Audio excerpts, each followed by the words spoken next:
একটা কবিতার লাইন দিয়ে শুরু করতে চাই, শেষ হইয়াও হইল না শেষ। কথাটার অর্থ বলছেন নাই। ইতিমধ্যে আপনারা জানেন যে বাংলাদেশ আওয়ামী লীগের রাজনীতি নিষিদ্ধ করা হয়েছে। পত্রিকার হেডিংটা খুব সুন্দর বড়ভাবে আসছে, কিন্তু এর ভেতরে না একটু পেচকি আছে এখন পর্যন্ত। আমার মনে হয় যে গত 2 থেকে 3 দিন যাবৎ যে উত্তাল স্রোত এনসিপি, শিবির সহ অন্যান্য রাজনৈতিক দলগুলোর একের পর এক ধারাবাহিক কর্মসূচি ঘোষণা, তারপর হচ্ছে যে যমুনা ঘেরাও, শাহবাগ ব্লকেট, মানে ব্লা ব্লা ব্লা, তারা আওয়ামী লীগকে নিষিদ্ধ করার জন্য যে চাপ ডক্টর ইউনূস সরকারের উপর তারা ক্রিয়েট করেছে, সেই চাপের সামনে অনেকটা বাধ্য হয়ে, আমরা বাধ্য হয়ে কেন বলছি বাকি অংশটা শুনলেই বুঝবেন, যে বাধ্য হয়ে কোন রকমে একটা সিদ্ধান্ত না নিলেই না এরকম একটা সিদ্ধান্ত নিছে। কারণ হাসপাতাল আমি দেখছি শুয়ে গেছে, ঘুমাচ্ছে, নাকি অসুস্থ, কেউ কেউ বলছেন অসুস্থ, বাড়ি যাবে না, ছেলে গো ধরেছে। তো এরকম যারা গো ধরেছে তাদের গোটা কমানোর জন্য সম্ভবত সরকার এই মানে সিদ্ধান্ত নিয়েছে। দর্শক, আওয়ামী লীগ নিষিদ্ধের সিদ্ধান্ত নিয়েছে অন্তর্বর্তীকালীন সরকার। প্রথম লাইনটা এটা। দ্বিতীয় লাইনটা আসেন, এক্ষেত্রে দলটির কার্যক্রম আপাতত তো এমনিই নাই, কোথাও আছে আওয়ামী লীগের কার্যক্রম, ফেসবুকে 2-1টা পোস্ট দেওয়া ছাড়া নাই, সাময়িকভাবে স্থগিত করা হয়েছে। আওয়ামী লীগকে আজীবন চিরতরে নিষিদ্ধ করতে হবে যে দাবি স্লোগান ছিল, সেটা কিন্তু বাস্তবায়ন হয় নাই। সরকার যেটা করছে, কৌশলী অবস্থান নিচ্ছে 100%, অথবা পরবর্তী সময় এটা আরো বিস্তারিত আমরা জানতে পারবো। বাট আমি যখন নিউজটি করছি, মাত্র আপডেট পাওয়া, আজকে রাতে একটু আগে প্রধান উপদেষ্টার বাসভবনে যমুনায় অনুষ্ঠিত উপদেষ্টা পরিষদের জরুরি বৈঠক হয়েছিল।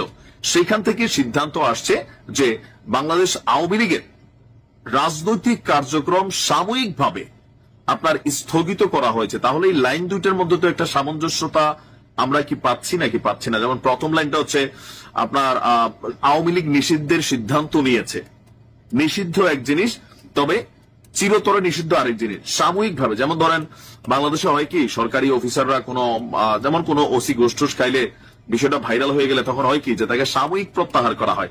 এরপরে এই ওসি কোথায় গিয়ে তিনি পোস্টিং এ আছেন এটা নিয়ে মানুষের মাথা ব্যথা থাকে না, তার পোস্টিং আবার হয়ে যায়। তো এখানে বলা হচ্ছে যে শীঘ্রই এই সংক্রান্ত প্রজ্ঞাপন জারি করা হবে। এর আগে জুলাই আন্দোলন পক্ষের রাজনৈতিক দলগুলোর সাথে যোগাযোগ করে তাদের মতামত নেওয়া হয়েছে, তবে বিএনপি সম্ভবত এই মতামতে ছিল না। কারণ আমরা গয়েশ্বর বাবুর একটা বক্তব্য শুনেছি যে আজকে যারা আওয়ামী লীগ নিষিদ্ধের জন্য এই দাবি তুলেছে, গ্যারান্টি কি 1 সপ্তাহে পর তারা বিএনপিকে নিষিদ্ধ করার জন্য এই সরকারকে চাপ দিবে না? বিএনপি ওই জায়গায় আটকে আছে যে এই খেলাটা তাদের দিকেও ঘুরতে পারে। তো কোন আইনে কিভাবে আসলে আওয়ামী লীগকে নিষিদ্ধ করা হলো সাময়িকভাবেই? 1974 সালের বিশেষ ক্ষমতায় তৎকালীন সময় বঙ্গবন্ধু শেখ মুজিবুর রহমান একটা আইন তৈরি করেছিলেন।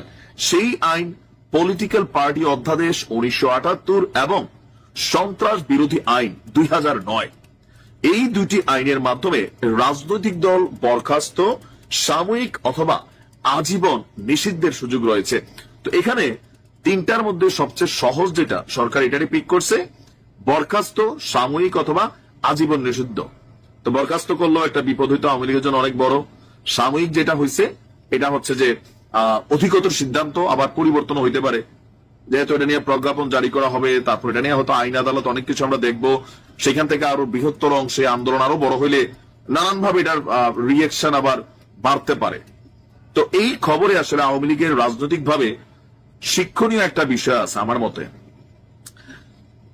এখানে দুইটা জিনিস কানেক্টেড। জামাতকে কিন্তু নির্বাহী আদেশে ডাইরেক্ট নিষিদ্ধ করে দিয়েছিল আওয়ামী লীগ সরকার ক্ষমতা পতনের আগে। ভাবছিল এটা করলে মনে হয় ক্ষমতাতে টিকা যাবে, কিন্তু সেই নিষিদ্ধতা কি কাজে লাগছে? কাজে লাগে নাই।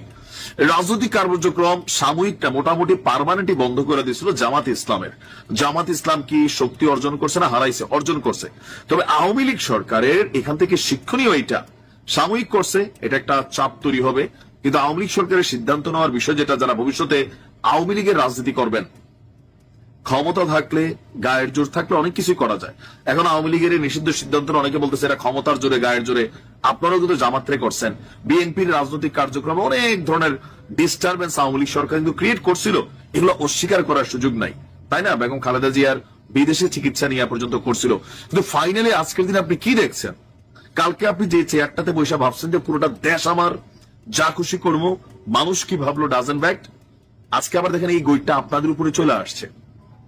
আগামী দিনের জন্য, ভবিষ্যতের জন্য যদি রাজনীতির পরিকল্পনা থাকে, তাহলে বুঝতে হবে যে মানুষের কল্যাণে রাজনীতি করতে হবে।